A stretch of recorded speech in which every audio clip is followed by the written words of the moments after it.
जय हिंद and welcome back to the channel. दोस्तों, पिछले लेक्चर में हमने पढ़ी थी क्लोजिंग एंट्रीज एकदम अच्छी तरीके से, एकदम डिटेल में, एकदम देसी भाषा में समझी थी कि भाई क्यों क्लोजिंग एंट्री होती है, क्या इसका मतलब है, क्या ये तरीका है, क्या भाई क्यों इतनी माथापड़ी हमारे लिए क्रिएट की गई है। तो उसके पीछे का सारा लॉजिक समझा था और कैसे होती है क्लोजिंग एंट्री वो भी हम समझ चुके थे।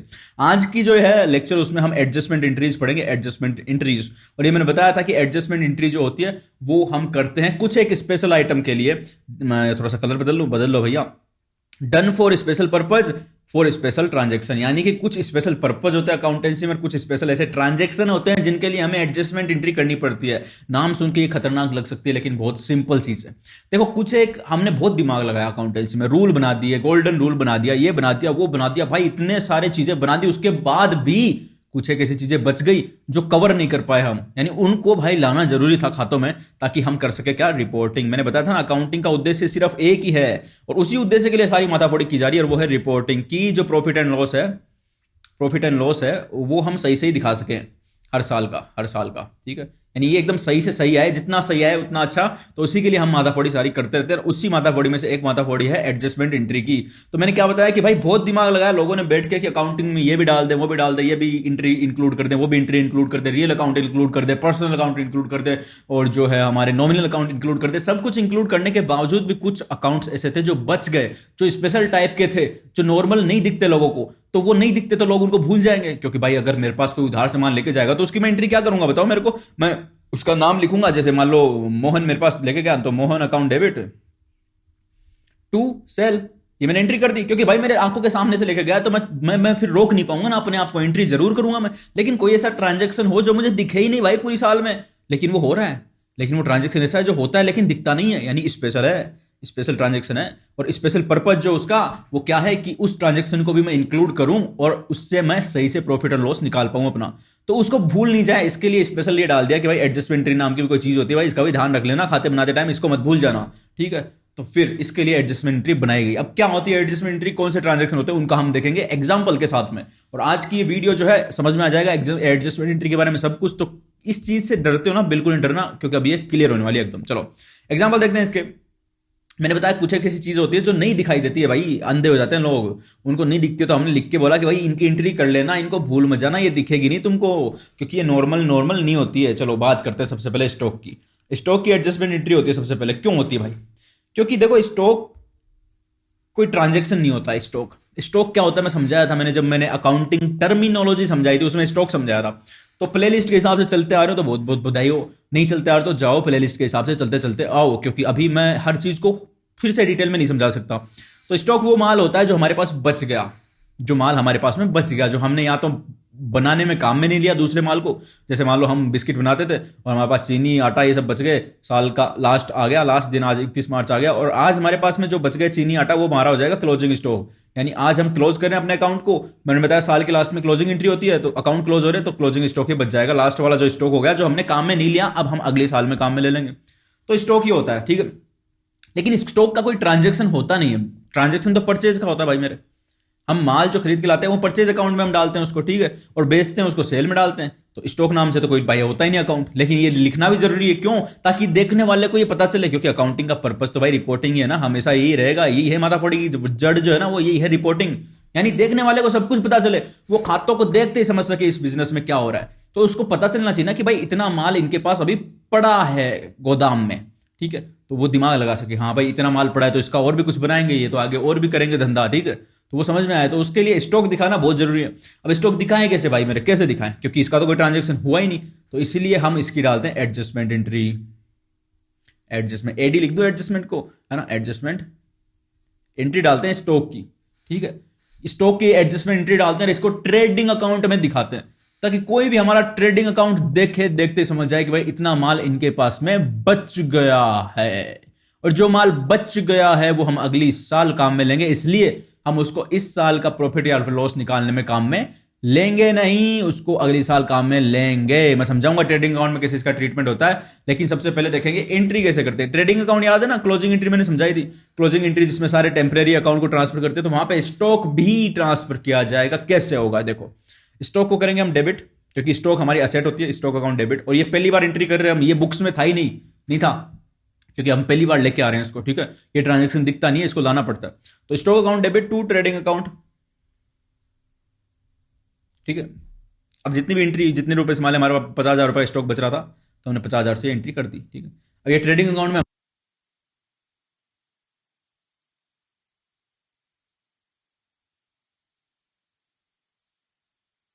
मतलब एक्सपेंसेस के बारे में बोल रहे हो तुम कि एक्सपेंसेस में थोड़ा सा डिजाइन लगा दो इसके, लगा दो भाई, क्या है ये, क्या मन में रखी, चलो ये लगा दी मैंने, बन जा, नहीं बनेगी, बन जा भाई। अच्छा मैंने कुछ गलत कर दिया था, अच्छा चलो करो। एक्सपेंसेस, एक्सपेंसेस के बारे में बोलोगे भाई, एक्सपेंसेस कहां से स्पेशल एंट्री हो गई भाई, स्पेशल ट्रांजैक्शन की बात कर रहे थे अभी तुम। एक्सपेंसेस तो पता है हमारे होते हैं, रेंट हम दिया तो देते एंट्री कर देंगे ना, वो तो दिखाई दे रही है, वो स्पेशल एंट्री कहां है। अरे भाई इसकी बात नहीं कर रहा हूं मैं, रेंट दिया वो तो है भाई, ये दिख रहा है, ठीक है दिख रहा है, लेकिन जो रेंट दिया उसमें इस साल का रेंट कितना था और अगले साल का रेंट कितना था। यानी अगर एडवांस में भी रेंट दे दिया हो, एडवांस रेंट मैंने समझाया था, एडवांस रेंट इन सब के बारे में मैंने समझाया था कि एडवांस रेंट जो होता है वो हमारी असेट होती है। तो वो इस साल का खर्चा नहीं है, मैंने मान लो आज मैंने 12 महीने का रेंट तो इस साल के शुरू में दे ही दिया, और उसके साथ में मैंने अगले साल के शुरू के 3 महीनों का रेंट भी दे दिया। तो जो रेंट मान लो मैंने कितना रेंट दिया, 12, 13, 14, 15, मैंने 15,000 रुपए का रेंट दे दिया अगले को, ठीक है। और ये मैंने दिया 15 महीने का। अब भाई इस साल में तो 12 महीने होंगे ना, यानी कि 3 महीने का रेंट अगले साल का है, तो 15 महीने का 15,000, यानी हर महीने का 1,000 रुपए, यानी कि इस साल के 12 महीनों का तो 12,000 हो गया, और अगले साल के जो आएगा, साल अभी आया नहीं है, उसका 3,000 हो गया। अब क्योंकि अकाउंटेंसी का सिस्टम ये है कि हर साल हम प्रॉफिट निकालते हैं, तो इस साल का तो भाई 12,000 ही माना जाएगा, 3,000 तो अगले साल का है, तो वो अगले साल का प्रॉफिट निकालने में काम में लेंगे।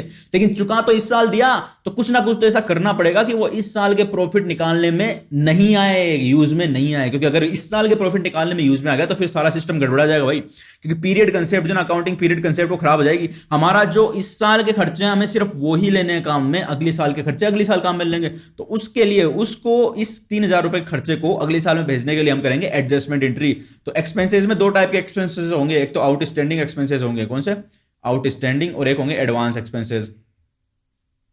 आउटस्टैंडिंग इसका उल्टा है, एडवांस में तो हमने पहले ही चुका दिया, आउटस्टैंडिंग में हमने चुकाया ही नहीं।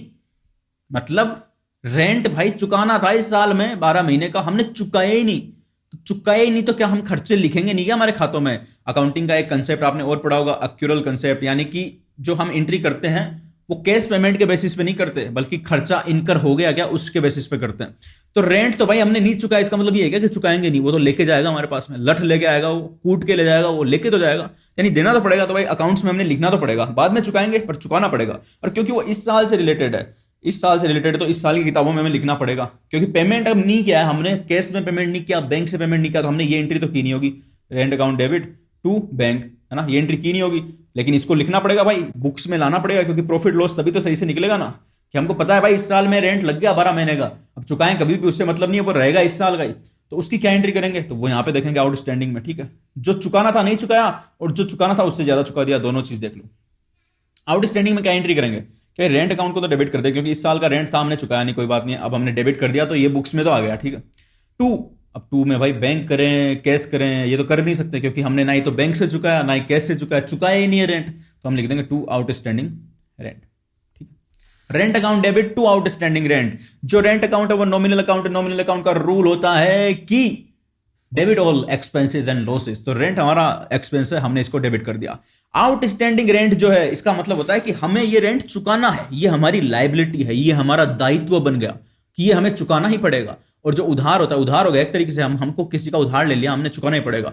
और हमारे राजस्थान में से बोलते हैं कि उधार तो लाए में कौन बड़ा है, यानी उधार अगर आप किसी के पास आपने ले रखा है तो आप जड़ भी जाओगे तो भी वो उधार रहेगा, आपके बच्चे चुकाएंगे। तो ये जो आउटस्टैंडिंग रेंट है ये हमारी लायबिलिटी बन गई, और लायबिलिटी का नेचर होता है क्रेडिट, मैंने बताया था असेट का नेचर डेबिट होता है, लायबिलिटी का नेचर क्रेडिट होता है। तो क्रेडिट वाली को बढ़ाने के लिए हमें टू और क्रेडिट करना पड़ेगा, तो हमने और क्रेडिट कर दी, तो ये हमारी इसमें आ गई, ये हमारी रिकॉर्ड हो गई, ठीक है।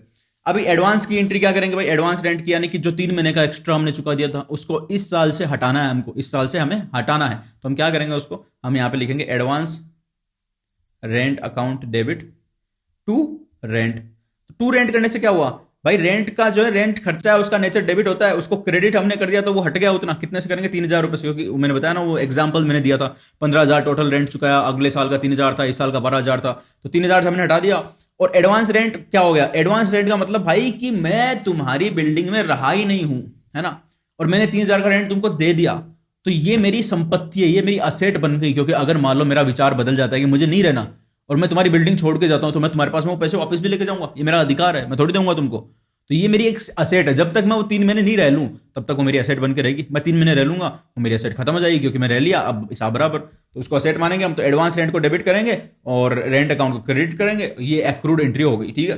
तो वापिस से समझ लो, आउटस्टैंडिंग एक्सपेंस में एक्सपेंस को सबसे पहले रिकॉर्ड करेंगे, रेंट हो या फिर सैलरी हो या जो भी हो, क्योंकि हमने रिकॉर्ड ही नहीं किया आउटस्टैंडिंग, यानी वो बाकी चल रहा था, हम रिकॉर्ड करेंगे टू आउटस्टैंडिंग एक्सपेंसेस, ठीक है। तो यहाँ पे एक्सपेंस लिख दूं क्या रेंट की जगह, expenses account debit to outstanding expenses. तो यहाँ पे एक्सपेंसेस अकाउंट में जो भी नाम हो एक्सपेंस का वो लिख लेना, ठीक है। उसके बाद में इनकम जो होती है, इनकम सॉरी जो एडवांस होती है, एडवांस एक्सपेंस कर देते हैं हम पेमेंट। उसके लिए हम क्या करेंगे, advance ADVANC expenses account debit to expenses account, ये एंट्री कर देंगे। तो टू करा एक्सपेंसेस को, एक्सपेंसेस का नेचर होता है डेबिट, हमने उसको क्रेडिट कर दिया, इसका मतलब ये हो गया कम, और हमें कम ही करना था, क्योंकि इस साल से हम वो एडवांस वाला हिस्सा हटाएंगे और अगले साल उसको लेके जाएंगे। और हमने एडवांस एक्सपेंसेस में इसको डाल दिया 3000 को। अब अगले साल में कैसे लेके जाएंगे वो बताता हूं मैं। देखो हम अगले साल में कैसे लेके जाएंगे। अभी तो हमने इस साल तो ये एंट्री की कि advance expenses debit to expenses, ठीक है। अगले साल में हम क्या करेंगे, expenses account debit to advance expenses, यानी ये हट गया, ये हट गया और एक्सपेंसेस बढ़ गया। देखो एक्सपेंसेस डेबिट हो गया 3000 से, तो ये अगले साल में 3000 से एक्सपेंस बढ़ जाएगा। ये हम और डिटेल में समझेंगे जब जर्नल एंट्री करेंगे, टेंशन मत लो, चीज समझ में आई होगी, बिल्कुल आई साहब, कोई दिक्कत नहीं है, अच्छी बात है। इनकम में भी वही होगा भाई, एक तो अक्रूड इनकम, इसको आउटस्टैंडिंग बोल सकते हो, है ना, लेकिन इनकम में अक्रूड बोलते हैं। और एक अपनी हो गई एडवांस इनकम। अक्रूड इनकम मतलब कि मेरे को कोई कमाई होनी थी लेकिन अगले ने मेरे को चुकाई नहीं अभी तक, लेकिन वो हो चुकी है। जैसे मान लो वो रेंट का मैंने एग्जांपल दिया कि मैंने 12 महीने तक रेंट नहीं चुकाया, तो मान लो अब की बार कोई और मेरा कमरा ले रखा है, वो 12 महीने हो गए रेंट नहीं चुका रहा, लेकिन मुझे तो रेंट लेना है उसके पास, तो ये मेरी इनकम हो गई भाई। अक्रूड यानी कि मेरे को हो गई ये कमाई, अब वो चुकानी पड़ेगी उसको, मैं लेके आऊंगा उसके पास। और एडवांस का मतलब उसको भाई चुकाना था रेंट सिर्फ 1 महीने का, और वो मेरे को 4 महीने का आके देगा, बोला पकड़ो भाई ये 4 महीने का रेंट पकड़ो, और मैं 4 महीने रहूंगा तो मैं तुम्हारे को ये रेंट तुम काट लेना, नहीं रहूंगा तो वापस ले जाऊंगा। तो वो एडवांस हो गया, है ना। अब एडवांस तो मेरी लाइबिलिटी हो गई, क्योंकि वो 4 महीने रहेगा तब वो मैं उसको रख सकता हूँ सारे पैसे को, लेकिन 4 महीने पहले ही वो छोड़ के चला जाए तो फिर मैं नहीं रख सकता। ये लो बैटरी हो गई, इसको मैं थोड़ा सा देखता हूँ कितनी बैटरी बची है, 9% बची है। चलो जल्दी से हम खींचते हैं इसको। तो देखो मैं वो रहेगा मेरे पास 4 महीने, तो मैं उस पैसे को रख सकता हूँ, अदरवाइज मेरे को वो पैसा लौटाना पड़ेगा। तो ये मेरी लाइबिलिटी होगी ना, लाइबिलिटी, यानी ये कमाई मेरी तब कब होगी जब वो 4 महीने पूरा रह लेगा। वो पहले चला जाता है तो मेरे पास ये पैसे लेके जाएगा, तो इन पैसों को मेरे को रखना पड़ेगा अपने पास सुरक्षित, लाइबिलिटी समझ के, ठीक है, अपना दायित्व समझ के। लेकिन एक्रूड तो वो है कि भाई चुकाना था चुकाया नहीं, तो मैं रोज जाऊंगा पैसे दे बेटे, पैसे दे मेरे, पैसे दे। तो ये मेरी असेट हो गई कि ये मुझे उसके पास से लेनी है, ये मेरी लाइबिलिटी हो जाएगी। तो वही बात है भैया, अक्रूड का मतलब हो गया असेट। तो असेट जब भी बढ़ती है, असेट का नेचर होता है डेबिट, लाइबिलिटी का क्रेडिट, बता चुका हूं मैं। तो असेट जब भी बढ़ेगी तो हम क्या करेंगे, उसको डेबिट करेंगे। तो हम लिखेंगे अक्रूड इनकम डेबिट, जितने भी रुपए की, मान लो 3000 रुपए का रेंट था, टू इनकम अकाउंट। यहां पे इनकम की जगह हम उसका नाम लिख देंगे, जैसे अक्रूड रेंट, रेंट होता तो इनकम की जगह मैं रेंट लिख देता, टू रेंट यहां पे लिख देता मैं, ठीक है। तो क्योंकि मुझे पैसे नहीं मिले थे, लेकिन मुझे अपनी बुक्स में रिकॉर्ड तो करना पड़ेगा ना कि इस साल की मुझे रेंट की इतनी इनकम है, तो मैं उसको रेंट के हिसाब से यहां पे रिकॉर्ड कर लिया। और ये रेंट की इनकम रिकॉर्ड किया, तो मैंने टू क्यों किया इसको, क्योंकि इसमें नॉमिनल अकाउंट का रूल लगा भाई, फर्स्ट एंट्री हो रही है ये, तो नॉमिनल अकाउंट के रूल के हिसाब से credit all income and profits, तो मैंने टू कर दिया। और ये एक्रूड रेंट जो ये मेरी असेट है, तो मैंने इसको डेबिट कर दिया, लो भैया हो गया काम, ठीक है, एंट्री हो गई। लेकिन एडवांस रेंट जो है वो मुझे मिला, लेकिन ये तो मेरी लाइबिलिटी है, क्योंकि अगला 3 महीने रहेगा तभी मैं वो रेंट रख सकता हूं अपने पास में। अगर वो बोले कि साहब अंकल मैं तो छोड़ के जा रहा हूं, आपका मकान नहीं रहना मेरे को, लाओ मेरा वापस दो पैसा, तो मुझे वापस भी देना पड़ सकता है। तो मैं इसको लाइबिलिटी बना के रखना पड़ेगा। तो चलो करते हैं, मैं एडवांस रेंट को कैसे करेंगे, लाइबिलिटी है तो टू एडवांस रेंट।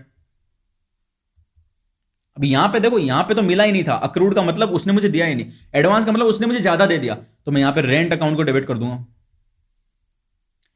ठीक है, जितना भी 3000 रुपए एक्स्ट्रा दिया। तो जो रेंट मैंने टोटल इनकम ली थी, जब मुझे मिली होगी, तो मैंने क्या किया होगा, डेबिट वोट कम्स इन, तो भाई उसने मुझे बैंक में पैसे दिए 15,000, डेबिट, बैंक डेबिट, ठीक है, टू रेंट अकाउंट। मैंने यहां पे 15,000 से टू कर दिया, लेकिन क्या मैं पूरा 15,000 से कर सकता हूं, नहीं कर सकता साहब, क्योंकि इस साल के तो सिर्फ 12,000 ही है, तो इसलिए मैंने डेबिट कर दिया 3,000 को। तो इस टू रेंट में 15,000 में से 3,000 घट गए, तो नेट रेंट मेरा 12,000 ही निकल के आ जाएगा इस साल का, ठीक है। समझे, नहीं समझे, नहीं समझे तो कमेंट कर देना, शर्माने कोई बात नहीं, मैं आराम से एकदम डिटेल में डिट्टो समझाऊंगा उन लोगों के लिए जिनको समझ में नहीं आया, फिर मैं चाहता हूँ कंसेप्ट सबके क्लियर हो, ठीक है। अब डेप्रिसिएशन की बात करते हैं। बैटरी हमारी क्या करेगी, बैटरी हमारी आज चल जाएगी क्या, देखता हूँ मेरे को, 8% बच रही है। चलो मैं जल्दी से करता हूँ। डेप्रिसिएशन क्या होता है? देखो डेप्रिसिएशन ये होता है कि मैंने बताया था कई एसेट ऐसी होती है, कई संपत्ति ऐसी होती है, कई चीजें ऐसी होती है जो 1 साल से ज्यादा टाइम तक हमको काम में आती है बिजनेस में। 1 साल से ज्यादा टाइम तक, जैसे कंप्यूटर हम लेके आए, कंप्यूटर क्या हम 1 साल में खराब कर देंगे क्या? नहीं। बिजनेस में कई कंप्यूटर तो मैंने ऐसे भी देखे हैं सर जो 10-10 साल से चल रहे हैं, तो यानी 10-10 साल भी कंप्यूटर काम आ जाता है। तो इसका बेनिफिट जो होगा कंप्यूटर का वो कब मिलेगा मेरे को? अरे भाई 10 साल तक मिलेगा, 10 साल तक चलेगा तो 10 साल तक बेनिफिट देता रहेगा। इसमें हम सारा अपनी रिपोर्ट देखते रहेंगे, अकाउंट्स भी हम रखते रहेंगे इसमें, तो 10 साल तक बेनिफिट मिलेगा। तो क्या मैं सारा खर्चा कंप्यूटर का इसी साल पे डाल दूं क्या? जिस साल में मैं लेके आया, क्या इसी साल पे मैं सारा खर्चा डाल दूं? अगर ऐसा मैं कर दूंगा तो मैं एकदम बेवकूफ हूं, क्योंकि जिस चीज का बेनिफिट मुझे 1 2 3 4 5 6 7 8 9 10 साल तक मिलने वाला है, उसका सारा का सारा खर्चा मैं यहां क्यों डालू भाई? मैं एक काम करूंगा ना, इसका मान लो मैंने 1 लाख रुपए कंप्यूटर लेके आया और 10 साल तक मुझे बेनिफिट मिलने वाला, 10 का मैंने भाग दिया, तो 10,000 रुपए मैं हर साल डालूंगा। यहाँ 10,000, यहाँ 10,000, यहाँ 10,000, यहाँ 10,000, यहाँ 10,000, 10 10 10 और फिर साल के लास्ट में कितने हो जाएगा? 1 लाख रुपए खर्चा टोटल मैं अपने खातों पे डाल दूंगा। ये वाला सिस्टम ज्यादा सही है, क्योंकि जिसका जितने दिन बेनिफिट मिलेगा, जिसका जितने टाइम तक बेनिफिट मिलेगा, उतने ही टाइम तक उसका खर्चा भी डलेगा प्रोपोर्शनेट बेसिस में। तो उसी को बोलते हैं डेप्रिसिएशन। यानी जो असेट 1 साल से ज्यादा टाइम तक काम में आएगी उसका खर्चा हम उतने साल पे बांट देते हैं। जैसे अगर ये 5 साल काम आता तो हम 5 का भाग देते और इसका 20,000 रुपए का डेप्रिसिएशन हर साल डालते। ठीक है, यानी उसका पूरा खर्चा 1 साल पे नहीं डाल के थोड़ा थोड़ा टुकड़ों में डालते रहते हैं। ठीक है, तो ये जो मैंने मेथड लगाया ना कि 1 लाख में भाग दे दिया, 5 साल चलेगा, 5 का भाग दिया तो 20,000 हो गया। ये सिंपलेस्ट तरीके से बताया मैंने स्ट्रेट लाइन मेथड डेप्रिसिएशन का, वो हम आगे देखेंगे। दो मेथड डेप्रिसिएशन के स्पेशल होते हैं, एक तो स्ट्रेट लाइन मेथड होता है जिसको बोलते हैं एसएलएम, और एक होता है डब्ल्यूडीवी यानी कि रिटर्न डाउन वैल्यू मेथड। इसमें जो है, इसमें तो सीधा बस भाग दो और सीधा निकल के आ जाएगा, उतना उतना 20-20 हजार हर साल लगा दो। लेकिन डब्ल्यूडीवी में जो है रेट के हिसाब से लगाया जाता है, रेट के हिसाब से। जैसे मैं बोल दूं 10% भाई डेप्रिसिएशन लगाओ, तो 10% में 1 लाख का शुरू के साल में 10% लगाऊंगा तो 10,000 आएगा, फिर 10,000 घटाऊंगा तो 90,000 बच जाएंगे, फिर 90,000 का 10% लगाऊंगा तो 9,000 आएगा। इस तरीके से अभी दिमाग मत लगाओ इतना, हम जब डेप्रिसिएशन पढ़ेंगे डिटेल में तब हम इसको देखेंगे। डेप्रिसिएशन खुद एक पूरा टॉपिक है। तो वो होता है खर्चा डेप्रिसिएशन। और क्योंकि ये खर्चा जो होता है डेप्रिसिएशन का, वो दिखता नहीं है, ये अपने आप हो जाता है, क्योंकि हमें ये खुद करना होगा ना, खुद अपना डालना होगा अपने खातों में उस असेट का उतना प्रपोर्शन का खर्चा, फिर अगले साल वापस डालना होगा उतना, अगले साल वापस डालना होगा। तो अब ये हमको खुद करना पड़ता है, तो इसलिए इसकी एडजस्टमेंट एंट्री हमको करनी पड़ती है। तो वो एडजस्टमेंट एंट्री कैसे करेंगे? डेप्रिसिएशन खर्चा होता है तो खर्चे को तो डेबिट करते हैं भाई, डेप्रिसिएशन अकाउंट डेबिट हो गया, खर्चा डेबिट। ये 20,000 का डाल दिया मैंने, 5 साल का मान के चल रहा हूं मैं, 20,000 का डेबिट कर दिया। अब टू क्या करें साहब? टू तो मतलब क्या होगा? क्या होगा? तो देखो डेप्रिसिएशन है ना किस पे लगता है? मशीन पे। तो इस मैंने जो एग्जांपल दिया उसमें कंप्यूटर हमने माना था कि कंप्यूटर पे हम लगा रहे हैं। तो हमने माना था कि भाई कंप्यूटर की हम 5 साल चलाएंगे और इस साल पहला साल है, पहले साल में 20,000 रुपए का डेप्रिसिएशन, यानी कि कंप्यूटर 5 साल चलेगा तो इसका मतलब हर साल कंप्यूटर की वैल्यू 20,000 रुपए कम हो जाएगी, क्योंकि 5 साल चलने के बाद तो हम मान के चल रहे हैं कि 5 साल बाद में वो खराब हो जाएगा, काम नहीं आएगा। तो हर साल 20,000 उसकी वैल्यू कम होगी। तो डेप्रिसिएशन से हम उस चीज की वैल्यू कम करते हैं जिस पे हम लगा रहे हैं डेप्रिसिएशन को। यहां पे कंप्यूटर पे लगा रहे हैं तो उसकी 20,000 वैल्यू हमें कम करनी है। तो कंप्यूटर जब हम खरीद के लाए थे, क्योंकि कंप्यूटर एक असेट होती है भाई लोगों, और असेट का नियम होता है डेबिट व्हाट कम्स इन। हमारे पास क्या आया? हम कंप्यूटर खरीद के लाए, कंप्यूटर हमारे पास आया, कंप्यूटर अकाउंट डेबिट। कितने से आया? 1 लाख रुपए से, टू बैंक। तो कंप्यूटर का बैलेंस था डेबिट 1 लाख रुपए का, क्योंकि एक असेट है तो असेट का बैलेंस होता है डेबिट, और 1 लाख रुपए का था। तो असेट का बैलेंस डेबिट होता है और उसको और डेबिट करेंगे तो वो और बढ़ेगी, लेकिन मुझे तो 20,000 रुपए से कम करना है इसको, तो मैं क्या करूंगा? क्रेडिट करूंगा। कितने से? To computer. कितने से? 20,000 से, क्योंकि इस साल का डेप्रिसिएशन सिर्फ 20,000 रुपए है। तो डेप्रिसिएशन अकाउंट डेबिट होगा हमेशा, और नीचे टू में आएगी वो असेट, वो संपत्ति जिसपे हम लगा रहे डेप्रिसिएशन। तो यहां पे हम कंप्यूटर में लगा रहे तो कंप्यूटर का नाम लिखेंगे, मशीन पे लगाते तो मशीन का नाम लिखते, जो भी होगा उसका नाम हम लिखते। कितना बच रहा है? आज टाइम के साथ हमारी जंग है दोस्तों। तो दोस्तों अब बात करते हैं अलग चीज, नेक्स्ट चीज, वो है इंटरेस्ट। तो भाई इंटरेस्ट कहां से स्पेशल आइटम हो गया साहब? आपने तो बताया ना इंटरेस्ट मिलता रहता है हमें बैंक पे, ये पे। भाई उसकी तो मैं बात नहीं कर रहा, उसकी तो हमको दिख जाता है। हम जब हमारी पासबुक खोल के देखते हैं तो बैंक हमें बता देता है और मैसेज भी आ जाता है हमारे पास में कि इतने रुपए का इंटरेस्ट तुम्हारे खाते में क्रेडिट किया गया। लेकिन यहां पे जिस इंटरेस्ट की मैं बात कर रहा हूं वो है इंटरेस्ट ऑन कैपिटल। जो बिजनेस का मालिक होता है, पार्टनर होता है, उसकी कैपिटल बिजनेस में लगी रहती है, जो मैंने स्टार्टिंग की क्लासों में बताया था। इसीलिए प्लेलिस्ट को फॉलो करो प्लीज। तो जो शुरू में लाता है मालिक बिजनेस चालू करने के लिए पैसा अपने घर से, अपनी जेब में से निकाल के देता है, उसको बोलते हैं कैपिटल। अब जब बिजनेस करेंगे तो हमने एक कंसेप्ट भी पढ़ी थी, बिजनेस एंटिटी कंसेप्ट। मैं जो कनेक्शन जोड़ रहा हूं ना भाई, तो ये शुरू से चलते चलते आओगे ना तब ये समझ में आएंगे। तो शुरू से प्लेलिस्ट देखनी जरूरी है बहुत ज्यादा। मेरे को दोस्त मत देना भाई तुम कि ये समझ में नहीं आ रहा, क्योंकि तुमने शुरू से नहीं देखी। शुरू से देखो बिजनेस एंटिटी कंसेप्ट। इस कंसेप्ट में क्या होता है? इसमें ये माना जाता है कि ये मालिक है हमारा बिजनेस का। ये देखो कितना हंस रहा है, हंसता हुआ नूरानी चेहरा। तो ये मालिक हंस रहा है, ये मालिक है और ये बिजनेस है। तो ये दोनों अलग अलग है, ठीक है। एक ही नहीं है कि मेरा बिजनेस है तो मेरा ही हो गया सब कुछ, मैं मन में आ रहा वो करूँ, नहीं, अलग अलग मान के चलेंगे अकाउंट्स में। तो बाकी तुम कुछ भी करते होगे, हमें मतलब नहीं, अकाउंट्स में अलग अलग मान के चलेंगे। यानी मालिक ने जो इसमें कैपिटल लगाई, वो मालिक ने एक तरीके से इसको उधार दिया पैसा बिजनेस को, ठीक है। अब बिजनेस इसको वापस क्या देगा, प्रॉफिट देगा, प्रॉफिट, ठीक है, प्रॉफिट यानी जो भी कमाई होगी वो मालिक को मिलेगी। अब मालिक बोलता है कि साहब मैंने कैपिटल तो लगा दी रे, बिजनेस तेरे में मैंने कैपिटल अपनी जेब से इतनी जोर आया मेरे को, इतनी इतनी इतना दिल मेरा दुखा कि मैंने अपना पैसा निकाल के तुमको दिया, तो मुझे क्या मिला। मांग रहा था बैंक मेरे को मान लो 10% ब्याज देता मुझे, यानी 50,000 रुपए हर साल के बैंक मेरे को देता। तो बिजनेस बोलेगा चलो हम भी तुमको इंटरेस्ट यानी ब्याज दे देते हैं 50,000 रुपए का। तो ब्याज क्या होता है, ब्याज होता है पैसे को काम में लेने का किराया। जैसे आप किसी की गाड़ी काम में लेते हो कि अंकल एक दिन ये गाड़ी ले जाऊंगा, अंकल बोलेंगे भैया 1,000 रुपए लगेंगे, आप बोलोगे ओके अंकल मैं गाड़ी का किराया 1,000 रुपए दे दूंगा। तो वैसे ही पैसा भी यही ऐसा ही होता है। बैंक में हम जाते हैं, बैंक से क्या बोलते हैं हम कि साहब हमारे को 1,00,000 रुपए काम में लेने के लिए दे दो 1 साल तक। तो बैंक बोलेगा कितने रुपए दोगे, बोलोगे हम इसका किराया दे देंगे 10,000। तो पैसे काम में लेने का किराया को बोलते हैं इंटरेस्ट। तो बिजनेस ने कहा कि चलो हम तुमको 50,000 रुपए दे देंगे, तो ये हो गया interest on capital. Interest on capital. चल रहा है रिकॉर्डिंग तो चल रही है भैया, लेकिन मेरे को लगता है ये बंद हो जाएगा आज। चलो जल्दी से करते हैं, फिर रोकते हैं। इंटरेस्ट ऑन कैपिटल हो गया, मैं इसको अगली क्लास में ढंग से समझा दूंगा। इंटरेस्ट ऑन कैपिटल, भाई क्या हो गया, ये मिट नहीं रहा यार।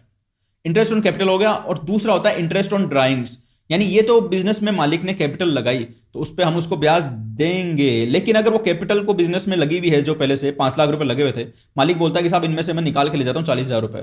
तो बिजनेस बोलेगा अरे अरे ऐसे कहाँ लेके जा रहे हो, इस 5 लाख पे तो हम तुमको ब्याज दिया था, तुम 40 निकाल रहे हो तो हम इस पे तुमसे ब्याज लेंगे भी। तो जो ड्राइंग्स होते हैं उस पर ब्याज लेगा बैंक, है ना, बैंक नहीं बिजनेस ब्याज लेगा, उस पर ब्याज लेगा। और उनकी एंट्री क्या होगी, एंट्री देखो मैं बताता हूँ जल्दी से, क्योंकि अभी समझाने का टाइम है नहीं, बैटरी बहुत कम बच रही है, तो जल्दी से मैं बताता हूँ एंट्री, फिर हम अगले क्लास में इसको समझेंगे। तो देखो इंटरेस्ट जो देंगे ना हम, बिजनेस उसको देगा, तो बिजनेस के लिए तो वो खर्चा है, ठीक है।